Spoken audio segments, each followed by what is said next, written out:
Good morning, everyone, and welcome. This is Joe Scarice, host and founder of the Creative Bird Strategy podcast and house here on Clubhouse and live on Apple, Spotify, Amazon, YouTube, Facebook, LinkedIn, Twitter, name it, we're here, that we're there. And just another great Saturday morning. Sun's coming out a little bit. Hope everybody enjoyed their July 4th. We had a nice time, myself and my wife and Yurdell and a couple other people went down the shore, enjoyed some of the beach time, some sun, well needed sun. Everybody needs their vitamin D. So we'll get started here in just a few minutes. We'll be discussing a great subject this morning: the art in negotiation in real estate investing strategies. So we'll get started here in just a few minutes. I'm going to invite some fellow registered followers here in the room, and give me just a couple seconds here. But in the meanwhile, in the interim, I'd like to thank our sponsors as always. I'd like to thank Perkatech, Mr. Yardell Perkins, our social media strategist and business partner in the Creative Bird Strategy podcast. We have been working together for the past decade.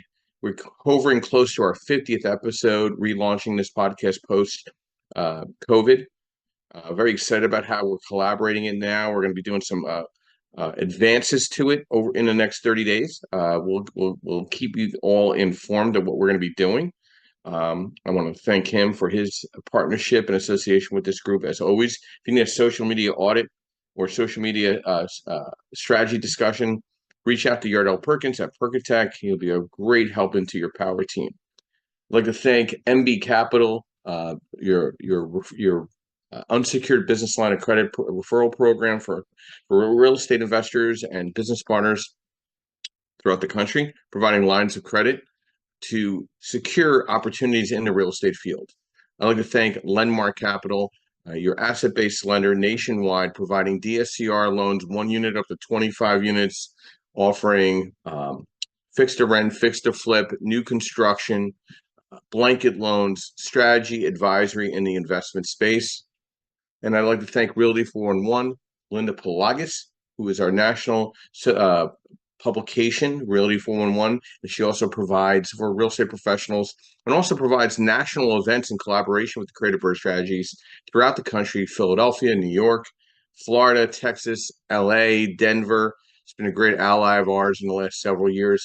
And then my real estate licenses, I've activated them to put them with TCS Property Management Services, where we provide management services in various markets. If you had any questions in regards to partnership, joint venture, assistance with property management in your market, please reach out to me and we can kind of put that together for all of you.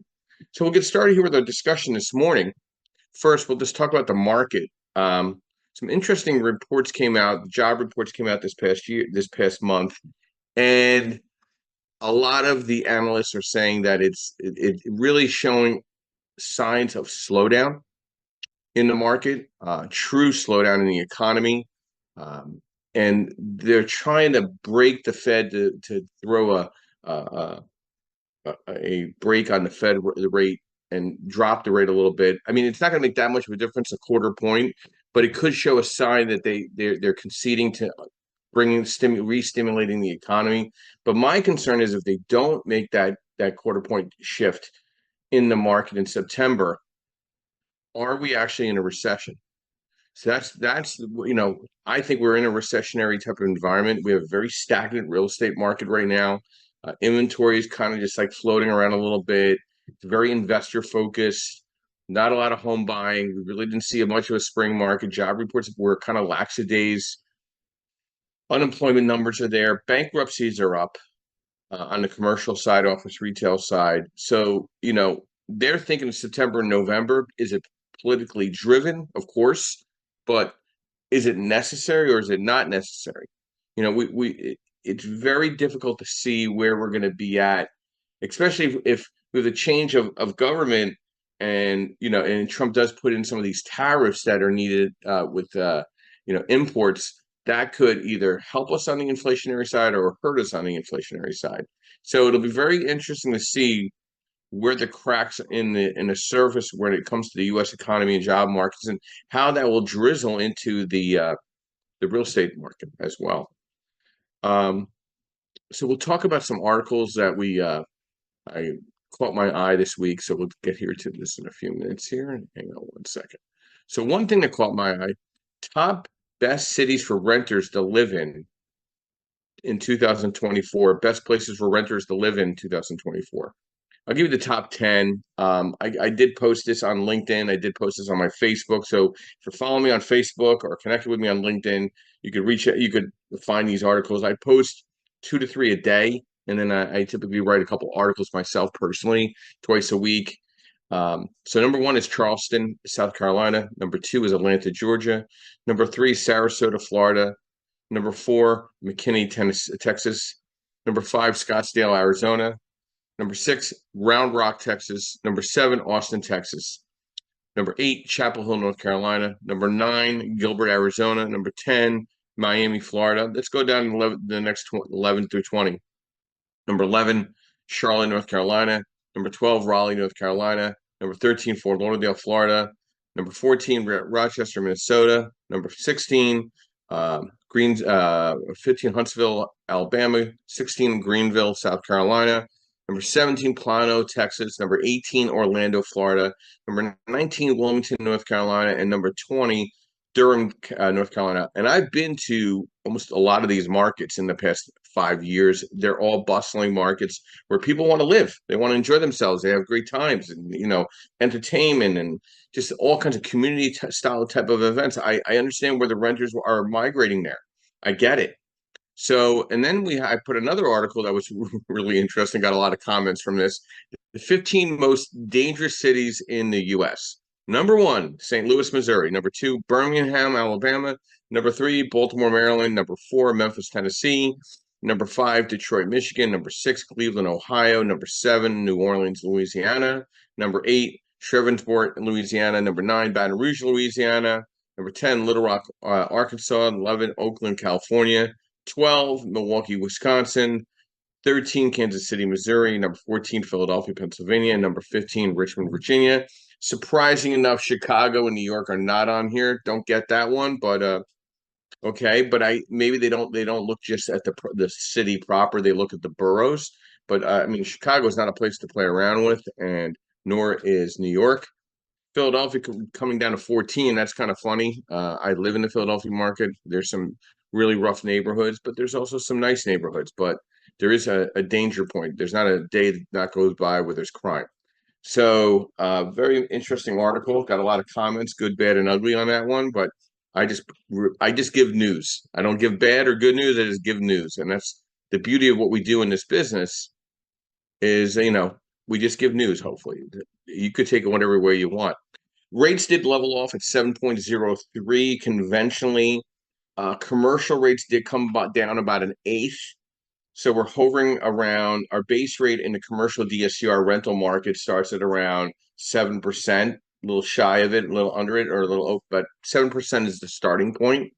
On construction money has stayed status quo, starting at around 10%. So money stayed very inexpensive on the fixed to rent, fixed to flip, and new construction side. And again, on the commercial side, there's been some alleviation. I'm seeing an uptick in some fixed to rents. I put out about 12 term sheets yesterday. The blend of them were right down the middle. 6 of them were fixed to rent. 6 of them were DSCR coming out of a fixed to rent. Seeing some multifamily development on inquiry. Got to be very cautious if you're going to try to get into the multifamily development side. There's more appetite for single family townhome development than multifamily right now. So if you have somebody that's a developer and they're thinking they want to build a 20 unit, they're better off building 20 townhomes. There's more money on the market for that than building a full 20 unit condo building, believe it or not. So there's a lot more money on the street being put out by certain funds that are out there as big as Blackstone that want to put money out in that townhome build to rent community. So let's dive into our subject this morning, the art of negotiation in real estate investing strategies. So negotiation is a crucial skill in real estate investing, impacting the success and profitability of deals. We're going to go over some strategies and principles to master the art of negotiation in the field. If anybody has any questions, you could raise your hand or invite yourself up, and we'll get started here in a minute. But before I go into this, Travis, good morning and welcome. brief overview of who you are, what you do, and thoughts to our discussion this morning. Hey, Joe, good morning. Thanks for having me up here. Yeah, I'm Travis. I have a real estate brokerage here in the North Houston area. We do residential, commercial, property management. Um, Before I talk about that, when you're reading off that list of the best places to rent, I'm really not surprised to hear Austin was on there. You know, Austin, Round Rock, same place. Yeah. Round Rock's just a suburb. Because I was reading the other day in our local news about how the vacancy rate or the occupancy rate for all the apartment buildings in Austin's like 65%. And so of course they're going to be discounting them like crazy, right? And Austin is a cool place to live, man. It's if you guys that are out there have never been, you know, it's like a big college town. It's a lot going on. A lot of young people live there, and anyway, so I wasn't surprised by that, and their market, yeah, is really getting hammered. Um, as far as like the slowing of the market here where I am, you know, it really just slowed down pretty quick. Um, Even the rentals are slow at the moment, which is kind of surprising. Which is telling me that people just aren't moving at all. Or maybe they're getting such good deals on apartments, they're just moving to apartments because we do single family rental homes. Um, but yeah, like I've been analyzing the markets around where I have a couple properties listed for sale, and you know, there's been like no pending contracts in the last 30 days. You know, there's just inventory sitting there, and there's just adding and adding. So, um, you know, it wasn't like it just kind of slowed down a little bit. No, man, it's just like the buys have just stopped. But anyways, regardless about that, our negotiation, I'm interested to hear what it is you're going to talk about, Joe. And yeah, I've negotiated quite a few deals, so I will pipe in when needed. Thank you. Just a few, huh? Yeah. Well, just before we get into the discussion at hand, um, what this is telling me, when you're not seeing the sales, where are you gonna comp the values, and does eventually the market starts pointing down in values, like nationally? You know what I mean? You're seeing that 8 to 12% across the board. I mean, an appraiser can only praise a property if there's values to comp against that are sold and settled. Right. You can't go back 2 years because that's Right. that's frivolous. So you're going to see an automatic push down in values. We need this because, I mean, listen, people were spoiled during COVID. They had nothing else to do but look at TV and see the Right. rates at 2%. It's going to Yep. take at least another 5 years for people to forget that's not coming back. And to Yep. realize that 7% rate is the average national rate for the last 40 years, and it will stay so continuously for the next 40 as well. So it's going to take time for home buyer sentiment to minimize and to, we need a reset in the economy. The economy is very, very tired right now. It's just not moving along. I mean, there's some markets that are doing well because of pharmaceutical, healthcare, education, but that's only going to take you so far. All right. That's only going to take you to a certain distance. And then there's going to be a point where, the government has to step in and cut the shit with the inflationary impact here that's hitting our bottom line, which is our personal pockets. Okay. Mm-hmm. And what's going to happen is you're going to have wealthy and you're going to have very poor. And the middle class is your landlord that's hosting all the poor and hosting some of the Right. wealthy, because a lot of the wealthy don't want to own. They'd rather have somebody else take care of their stuff. You know what I mean? So I definitely see a crossroads in this market right now, that we're in the seventh or eighth inning. I don't have a great feeling that, even with the Fed cuts, we are into a very serious reset commercially and residentially over the next 24 months. That's a personal opinion. It's not fact. Yeah, I agree.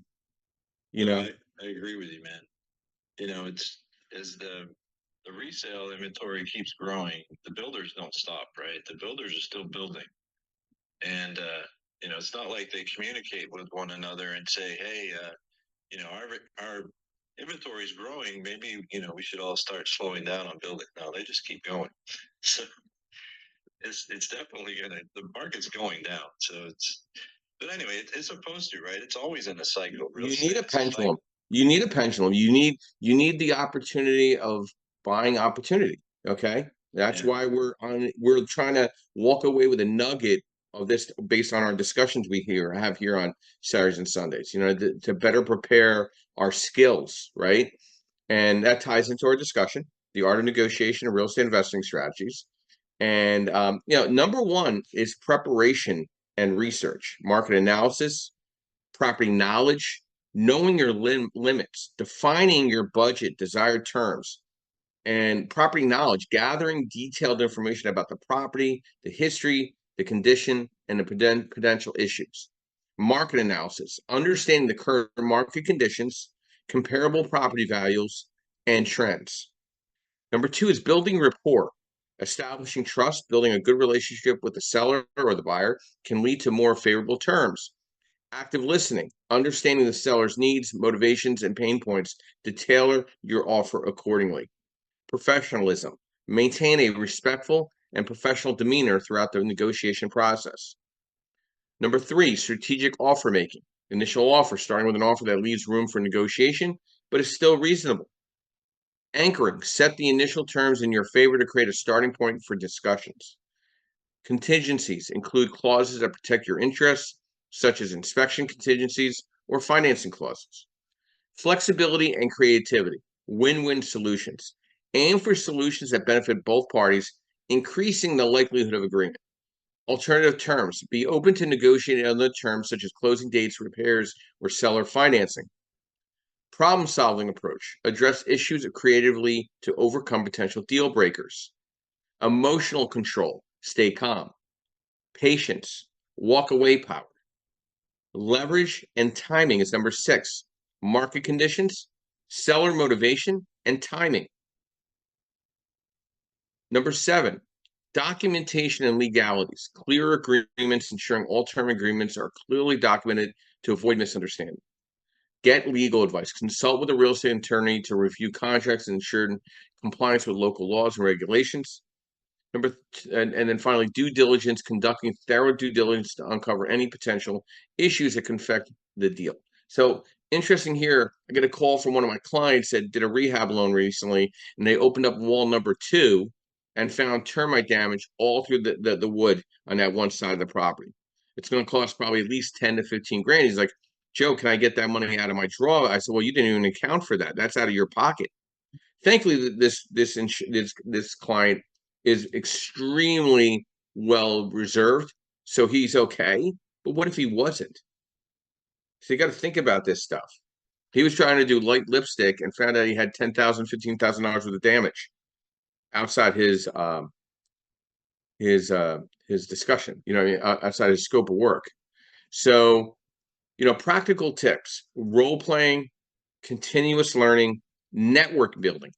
Build a network of professionals, including real estate agents, attorneys, fellow investors, to gain insights and support. By mastering these strategies, real estate investors can negotiate more effectively, securing better deals and maximizing their returns. Mr. Joseph Martella, welcome. Brief overview who you are, what you do, and thoughts to our discussion this morning: the art in negotiation and real estate investing strategies. Good morning, Joe. I'm a buy and hold investor. I've done several boroughs. I also invest in tax liens in the state of New Jersey. Listen, negotiation is key, right? It's not just in real estate; it's everything else, right? So there's a good book on it called "Never Split the Difference" by Voss. I think it's Chris Voss. Pretty good book if you guys want to read it and see what it is. One way that I moved into in a market where it was a seller's market, right? You got to see what the intent is behind the seller. If you're gonna get the seller that says, I'm just sitting waiting to get my price, well, sometimes it's just not movement. I've actually wrote up a letter of intent where I give 3 options. Seller finance, I'll give conventional offer and a cash offer. And usually they match the 2 or 3 together. And because everybody wants a top number, but I mean, in this environment, you're not going to be able to do it with the interest rate. But if you give me terms, I can give you the number that you want. It's just going to take you time to get there. So you have to be creative, if especially in a market that is uh, tight for buyers or investors, right? Especially when you're competing as an investor, you're never going to win against the regular homeowner. They could afford to pay more, or at least they think they can. They will pay more, and you need to have more leverage because you have to have a bottom line profit number, whether you're flipping or you're renting. So there's a lot that goes into it. But one thing, I don't know if you mentioned it, Joe, in your list that you said, you have to have discipline, right? You got to know your numbers and you got to stick to them. You can't just say, I'll go a little higher, and then you wind up having a problem down the road. I've seen investors do that, in this market, experienced investors do that, not stick to their discipline. They haven't fallen in trouble yet, but they've done it. And it's sometimes just human nature where you just want to win. You just want to win on a bid, right? And it gets competitive. The real estate auctions, foreclosures and what have you. You've seen outrageous numbers on that. That just didn't make sense. And there's an investor that I know that went on is on a fix and flip, and he was going based on the market increasing, and it's been sitting on the market for about 3 months now. And he just lowered the price, and it's still sitting. So with no contract, so you got to be disciplined in your numbers. Joe, you brought up a couple points that I'm highlighting. I think flippers are now reevaluating what they would consider a flip. They're realizing they might have to hold the property a year or two and then flip the property, because this market is just not there. And if you miss the selling point where that the market of people that are buying out of necessity, there's a window. Usually it's spring, usually it's early fall. We didn't see much of a spring. We're not seeing much of a summer. I'm seeing days on the market increase. I'm seeing value drops, resetting prices.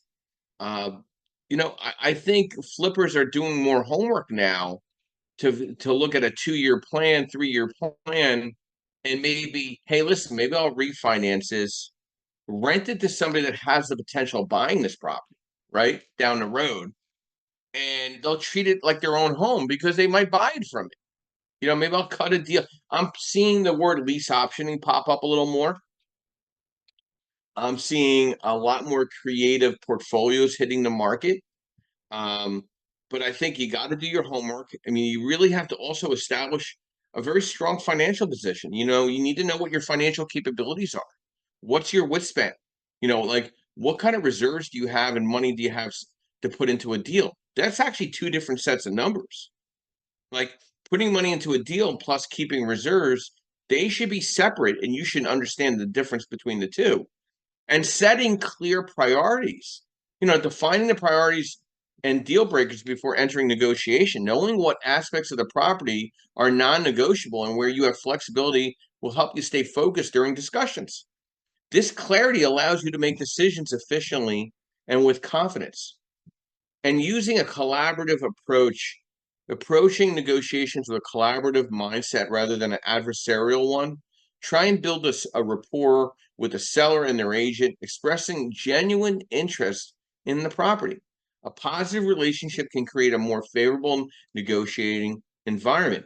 And be patient and strategic. Patience is a virtue in negotiations. Avoid rushing the process and be strategic with your offers. If your initial offer is rejected, consider counteroffers that address the seller's concerns while aligning with your goals. This back and forth is a natural part of the negotiation process. Don't over-evaluate and not put an offer in. Put the offer in, even if it's a lower ball, because at least you'll get some back and forth, you might lose out on the deal altogether. I know a young lady that was going back and forth with me trying to figure out numbers for herself. By the time she made the offer, the property was gone. So get the offer in to get discussions moving. Time does kill deals. Okay? And the art of negotiation is important. You know, the earliest way to save on real estate investment to work with a trusted, power team that can get you the best leverages and understanding the best idea of what the market where you're buying, whether you're out of state or in state. You gotta be boots on the ground, whether you're in state or out of state landlord, and you gotta build that team. These investor group meetings, very highly focused, higher level events that you want to attend.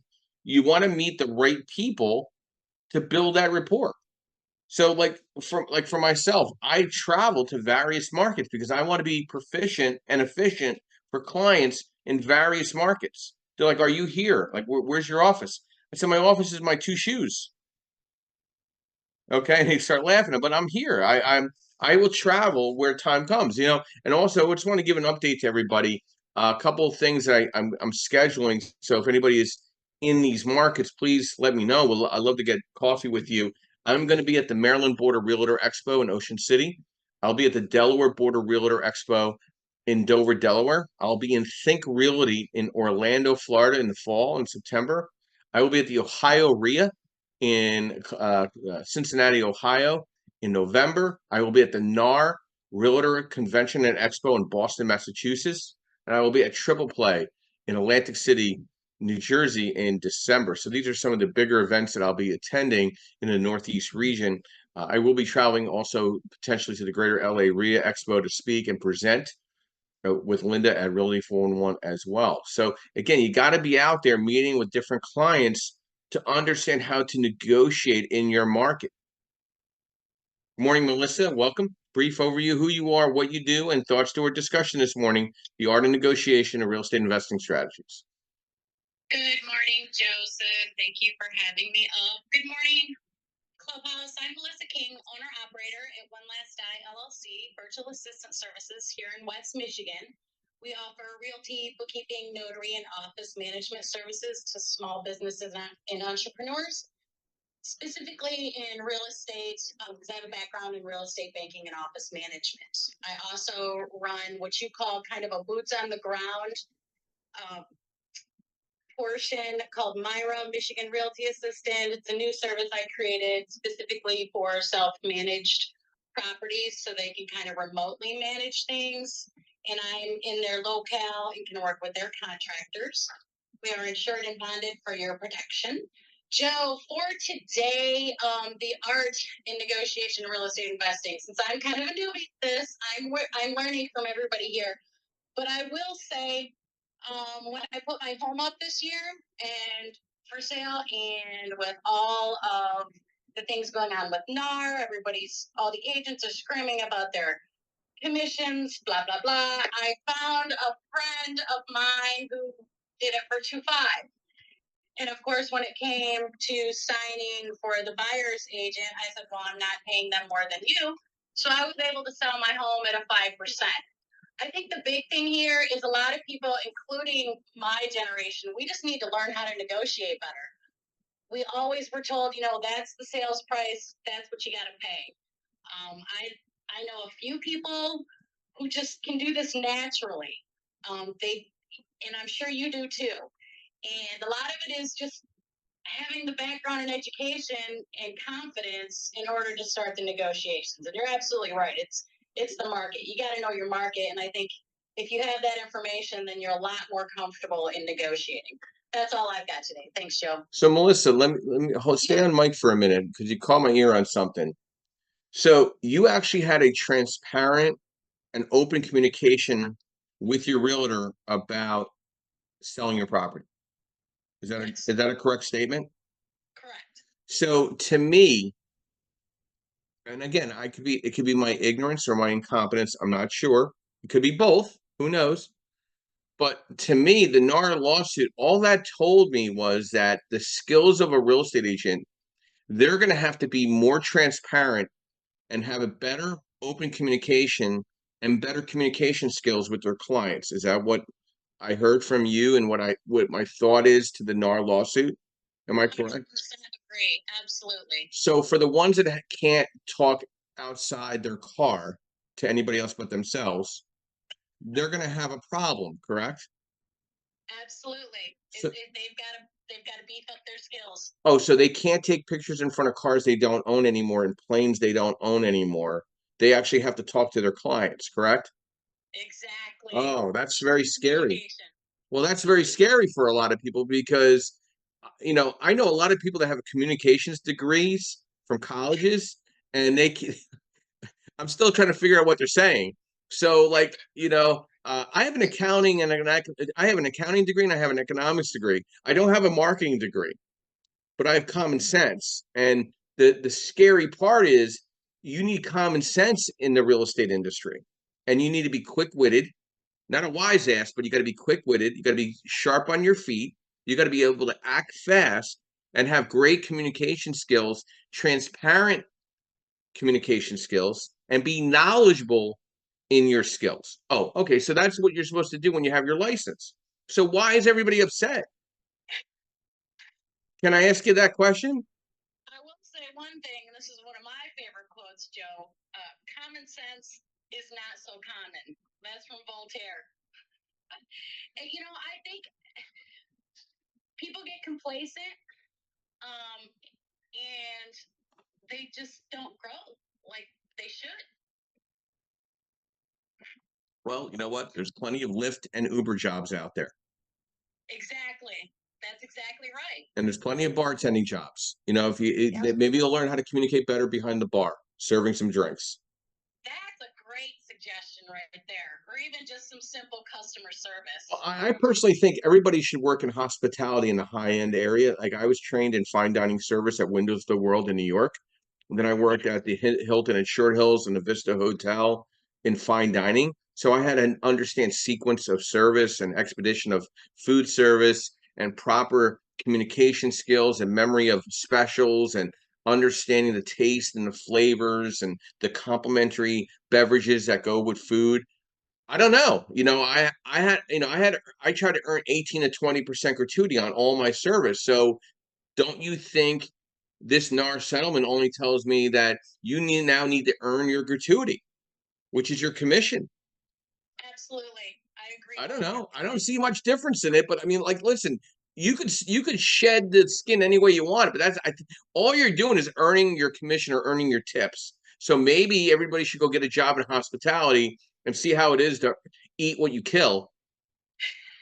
Okay. And then really feel that and go back to the real estate space afterwards.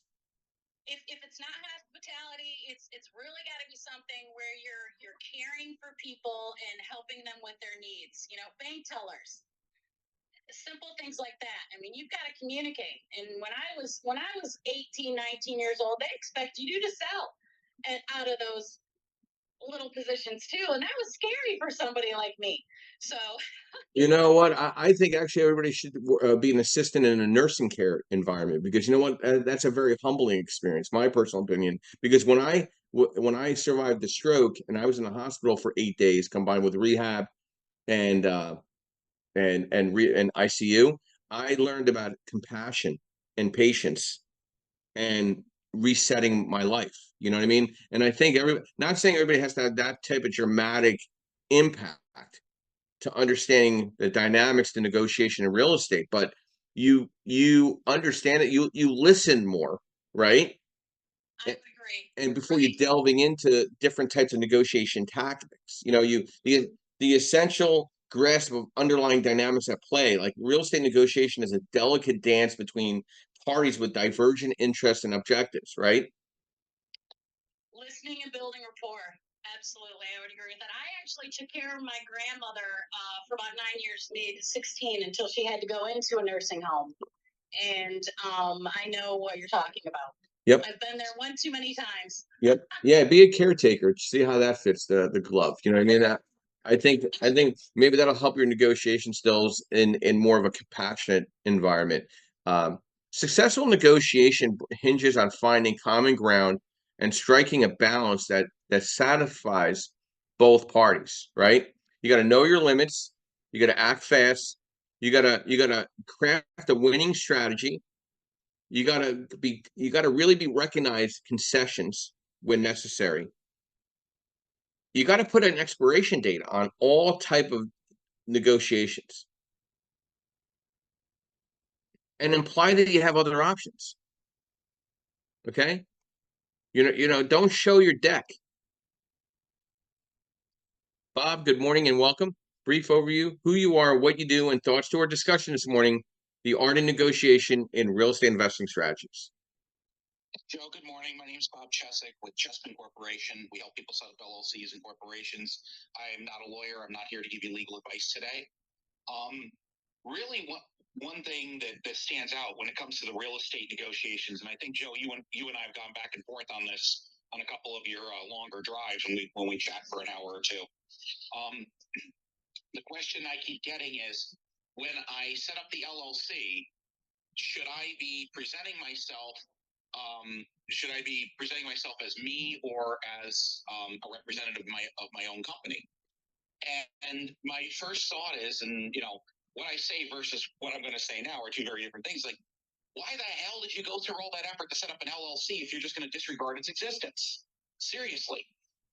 The moment you step around the LLC, you effectively don't so much pierce a hole in your corporate veil as you just constructed a 4-lane bypass around it that anyone can use to get past it and go to you. I know I've probably driven some people absolutely insane, Joe included, where especially lately I've been very adamant for people to stop calling and texting my cell phone for work purposes, that it has to go through my office line where the calls are recorded. And that's because in my case, I'm in a regulated industry and they are bringing the hammer down on us for not doing that. And there's actually been some prominent court cases in my home state of Delaware where judges have charged people with destroying evidence because they didn't properly back their phones up because they were doing everything by text. This has actually happened in the Delaware Court of Chancery in the past year. So we've had to get very strict about this because we got warning letters about it from our own regulators. But the point being, that was something, sometimes you don't even think about these things, but, they happen. It's just how business goes. So the point being, though, back to the real estate part, when you go through the effort of setting up a real estate holding company or LLC, however you decide to do it, you want to be acting as a representative of that company. Don't go up and say, "Hi, I'm Melissa. I'm buying a house." You're going to say, "Hi, I'm Melissa LLC.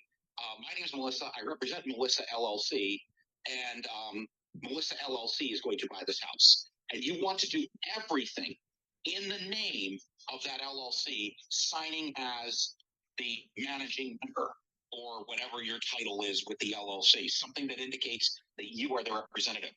And yes, I understand, and I'll leave this to Joe to give the details when it comes to lending and all that. Yes, I understand that there are going to be situations where you have to sign a personal guarantee. The very fact that on your first deal, you have to sign a personal guarantee because you have no other assets in the LLC and it's brand new and it's clean. Yes, that's kind of generally understood that there's going to be points where that has to be done. The difference is, are you treating the LLC as your personal piggy bank? Are you just using it as a matter of convenience where it's a byline on a contract? Because the courts will come back and say, if you held yourself out as yourself in the course of negotiations versus as a representative of your own company, then they can deem that LLC to be a sham and push everything back on you and disregard the LLC, even sometimes forcibly liquidate it if you're the sole member. It does happen in some states. So the point being, you are putting yourself at a disadvantage if you are representing your own business, even if you are 100% owner. You want to go in with the strongest position possible. You want to say, "Hi, I'm Bob Chesick. I am president of Chespin Corporation. I am here to represent, and Chespin Corporation is intending to purchase 123 Main Street." And then Bob is acting as in his capacity as president of Chespin Corporation. Yes, I just called myself in the third person. Yes, I'm crazy, and no, I didn't have enough caffeine today. But that's besides the point. The bottom line being, always stay within the scope of the entity that you've created, giving yourself the most powerful position. And are you going to win if you try to do pushback on a personal guarantee? Well, it depends on what it is. You're going for the loan, you're probably not going to win that. But if you're citing some other contract with maybe a contractor or something and they try to slide that in the contract, yeah, call them out on it if you don't like the terms.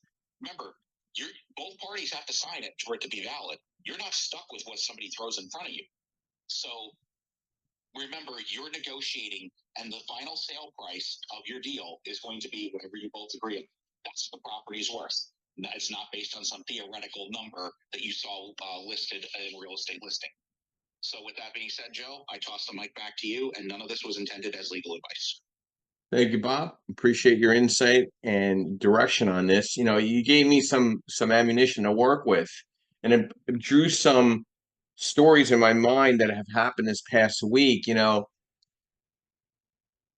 been coached over the last several years by several really good coaches in negotiation. And one thing I have learned is you are absolutely allowed to fire people.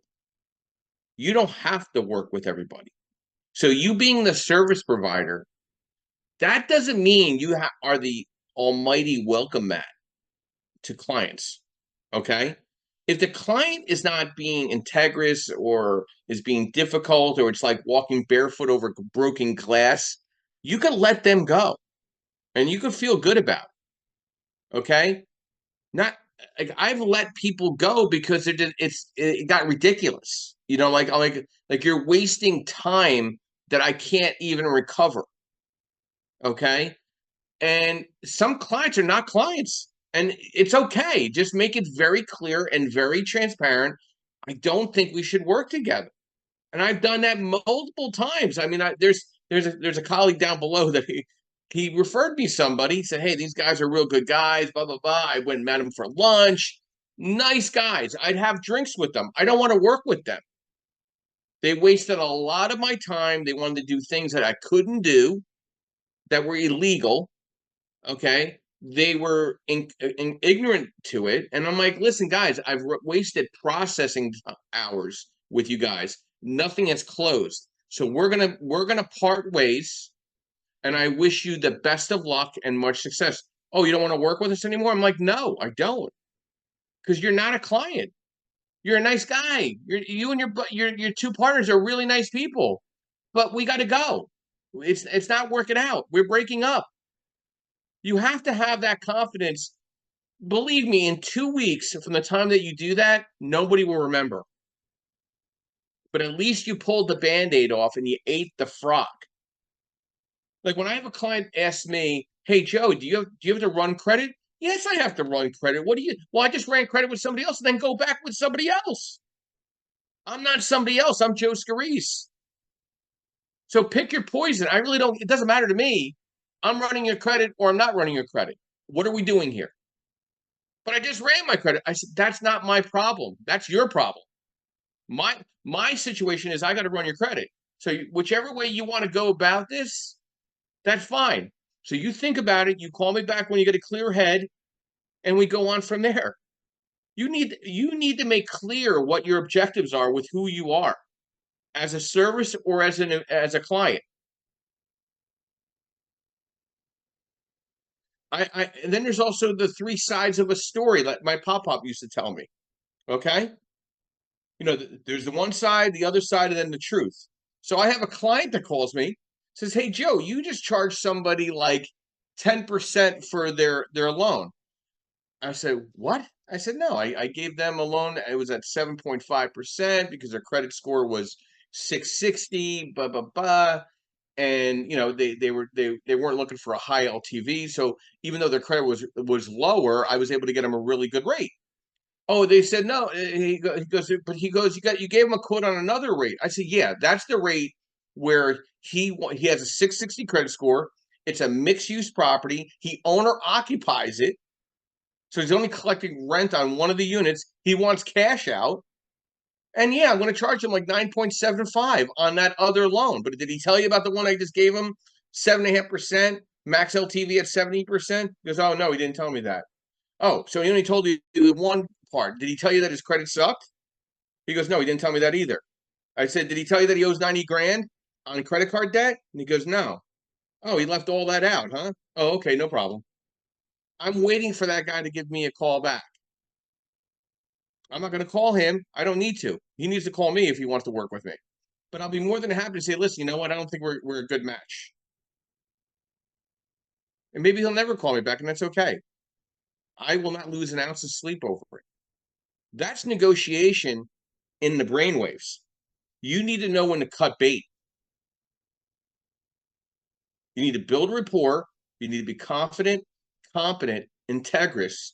You have to be active listening. When I go into a room, and I've never been in a room before, I sit and I get there a half hour early before anybody gets there. So I get a lay of the land, because being early is being on time. Being on time, you're late, guys. Okay? So I went to this event July 3rd. July 3rd, I went to an event. I got there early. I got to talk to a couple of initial people, and as people came in, I identified who I wanted to talk to do my discussions with, and then I sat back and listened to the discussion, introduced myself to the speaker, use silence strategically, be flexible and creative, stay emotionally detached, and set limits. Nonverbal communication sometimes is the best way of paying attention to body language of other parties. Nonverbal cues can reveal a lot about a person's intention and comfort level with negotiation. Maintaining positive and open body language can create a more conclusive environment. Be patient. Document everything. Keep thorough records of all communications and agreements during the negotiation process. How many times I have forwarded emails memorializing previous discussions, not to stick it in somebody's face, but they try to say something that I said differently. But you told me this. No, I said, here it is. Here's the term sheet. This is what I said. Was there anything different that we saw here? I'm missing something. Just let me know, and I'll clarify for you. And you know what? If there's human error, you fess up quick. Don't let it linger. Don't let it linger. Tell the truth right away. The truth will set you free. Good morning, Justin. Welcome. Brief overview, who you are, what you do, and thoughts to our discussion this morning, the art and negotiation in real estate investing strategies. Yeah, good morning, Joe. Justin Jefferson. I'm in Louisiana markets. Doing some doing some renovations, doing some investing. I'm a licensed broker as well. So, switching up some things on that. You mentioned something, Joe. You mentioned in negotiation, and I forget what it was, but I'll just start talking about kind of where I stand on negotiation. First of all, common sense. You and Melissa were talking about common sense, how it isn't so common, but how it is the backbone of investing, right? I've heard a lot of people say, or just whatever area of professionalism in real estate we're talking about, right?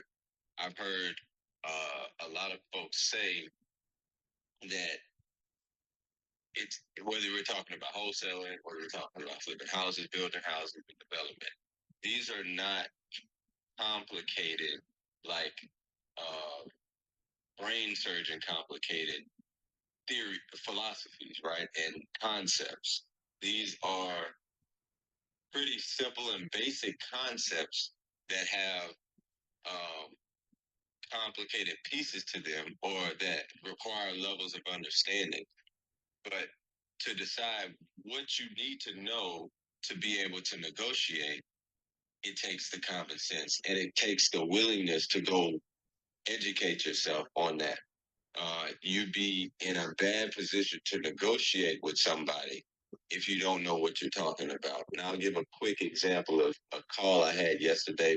Most people who come to this room often have heard speak about the little problem properties that I've had for a year or two. And so I had one of those wholesale calls on them yesterday. Of course, I knew it was a wholesale in their style.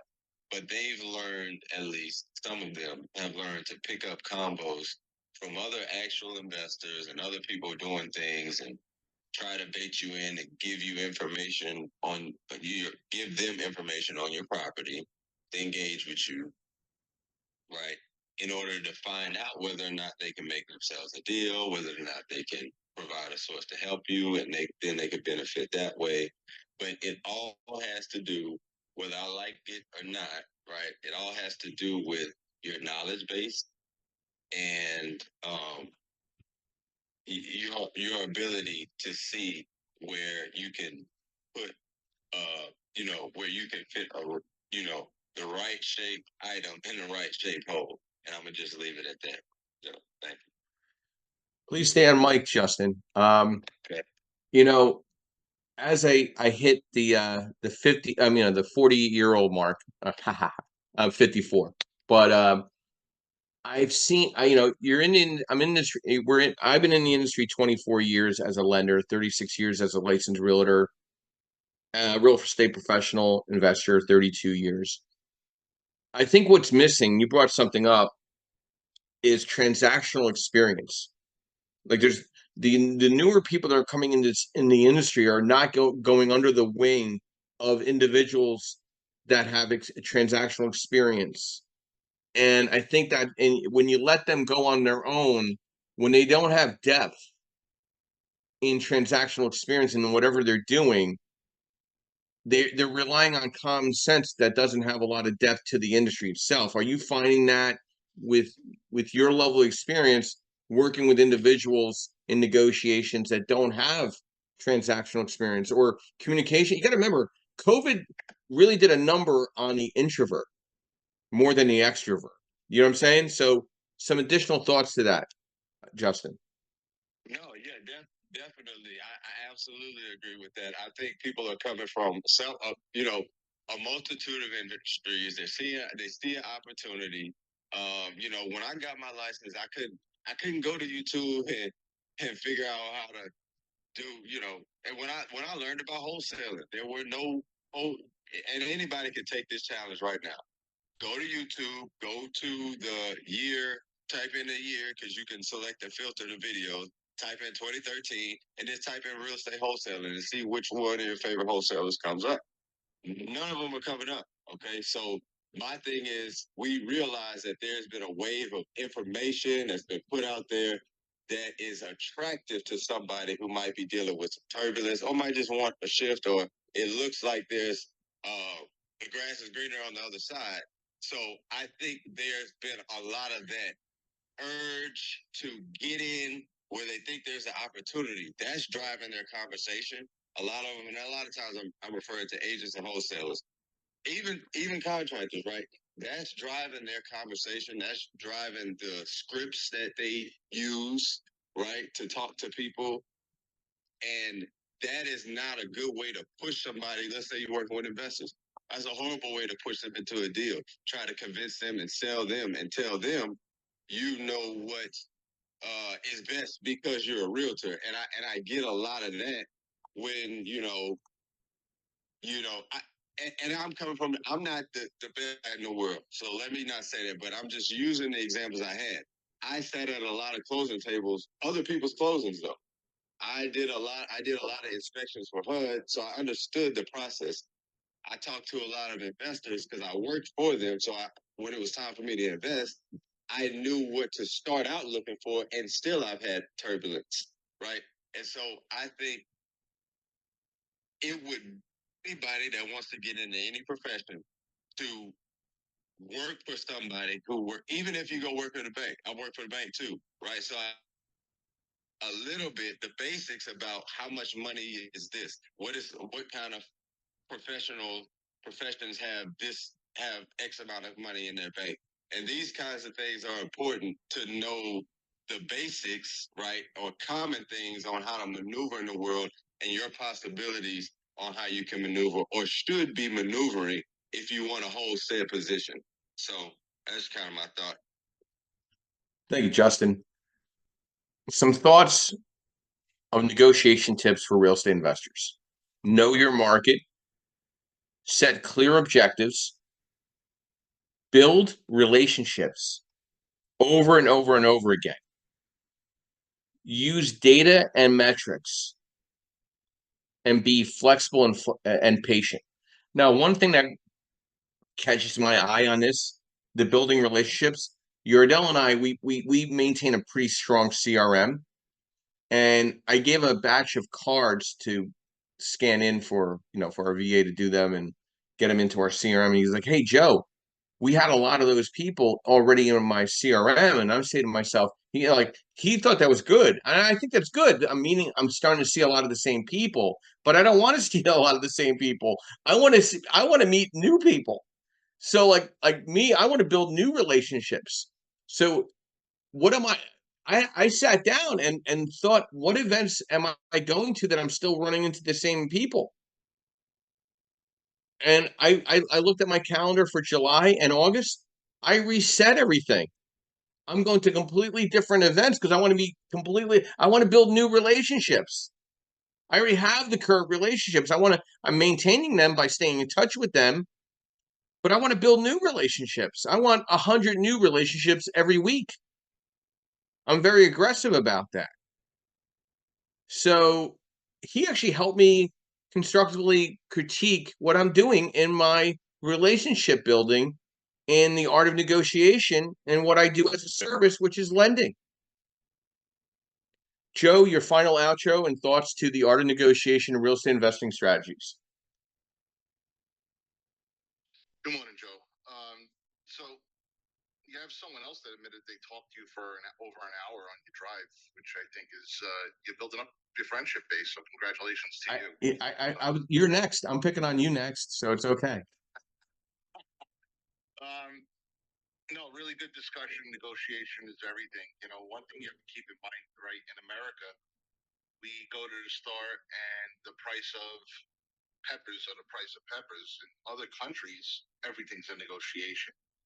So when you're dealing with people from other lands, they're used to negotiating, and it's not part of American culture. It's something that we study, but it's something that they're built into.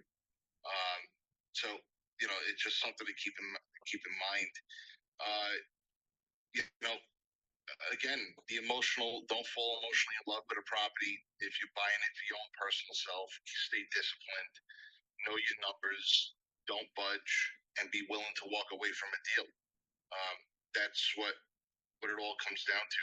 So really good conversation, Joe. Thanks. Thank you, Joe. Travis, your final outro thoughts to the art of negotiation and real estate investing strategies. Travis, are you there? Yeah, I know. Sorry, It's all good. You're a quick guy. Yeah, man, I'm just enjoying listening to you talk. It's like it gives me more insight into why Donald Trump talks the way he does. It's part of where you guys are. You guys are just very direct and I don't know, man, kind of brash, and I get a kick out of it. I'm just waiting for you to call somebody Pocahontas or Rocket Man. No. Listen, you know what? There's the difference about I'd rather be loved, respected, and feared than liked. Does that make any sense? I guess. Facebook likes don't make me a lot of money. Love and respect and fear make me a lot of money. That's the thought. I mean, I could be wrong, but I've heard that line and I stick by it. It's just I'll tell you a funny thing. My mom, God bless her, may her soul rest in peace. She used to say always, I love my son. I don't always like my son. So I take that to heart. I'd rather be loved by a lot of people. Mm-hmm. Bob, your final outro and thoughts to the art of negotiation and real estate investing strategies. Before I give my outro, I'm going to throw a fast trivia question. Anyone answer it if you know the answer. But Joe made me think of this.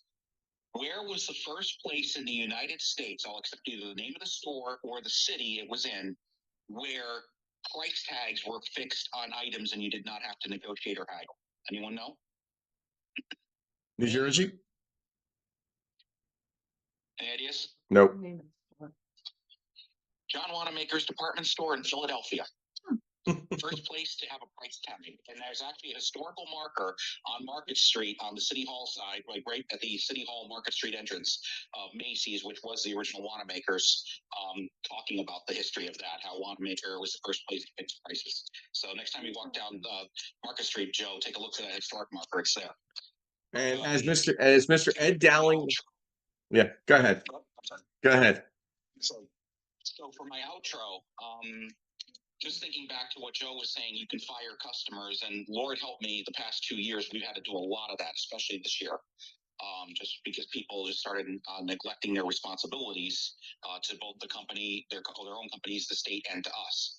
But I'll tell you what, there's another thing you also have to remember, and I know that sometimes this can be difficult, but as an entrepreneur or in the negotiation or whatever you're doing, you are not paying or being paid to be abused by anybody.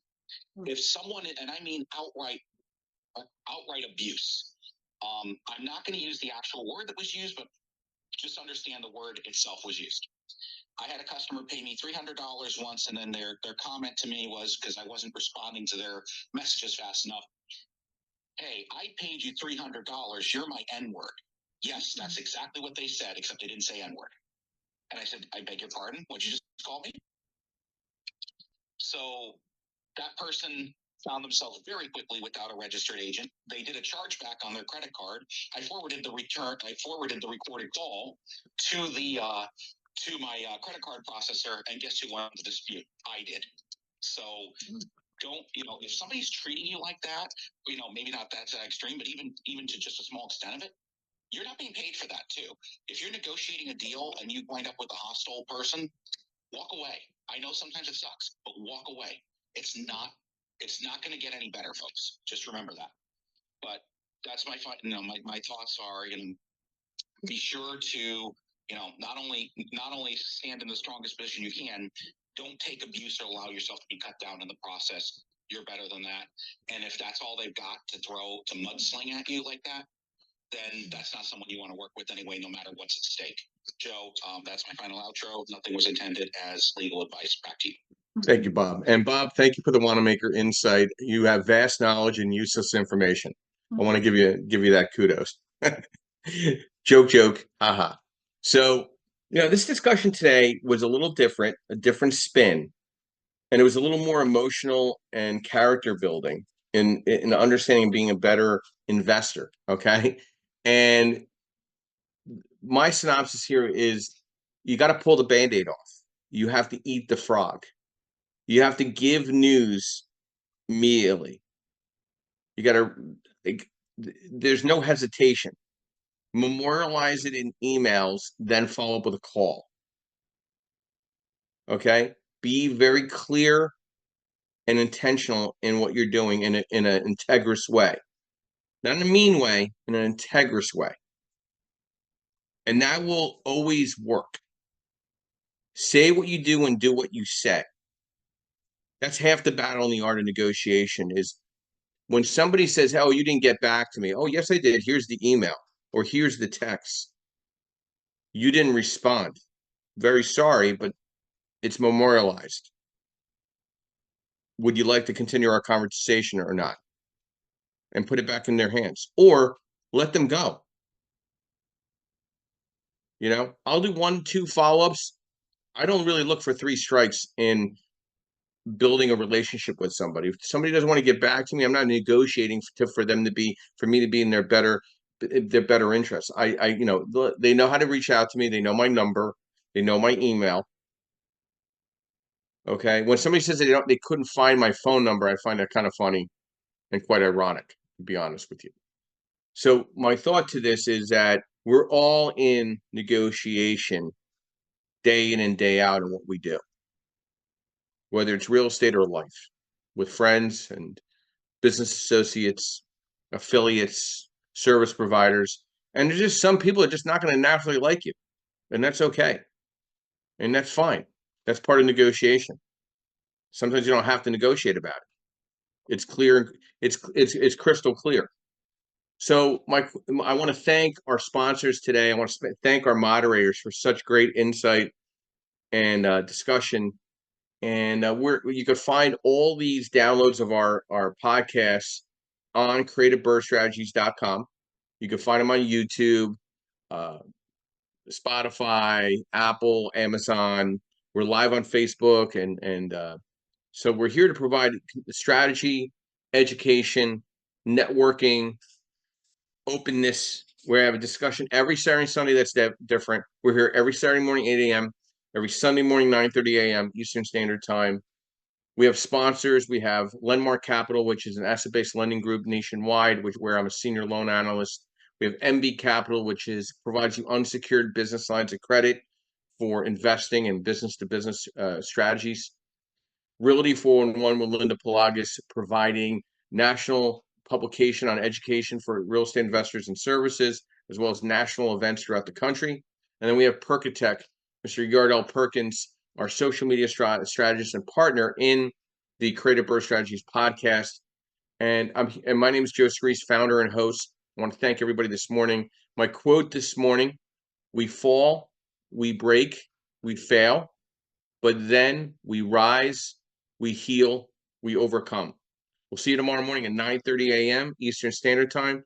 Please have a beautiful Saturday morning and take care of yourself, and we'll be back tomorrow. And everybody have a great day, and I'll be ending the room in the next 30 seconds.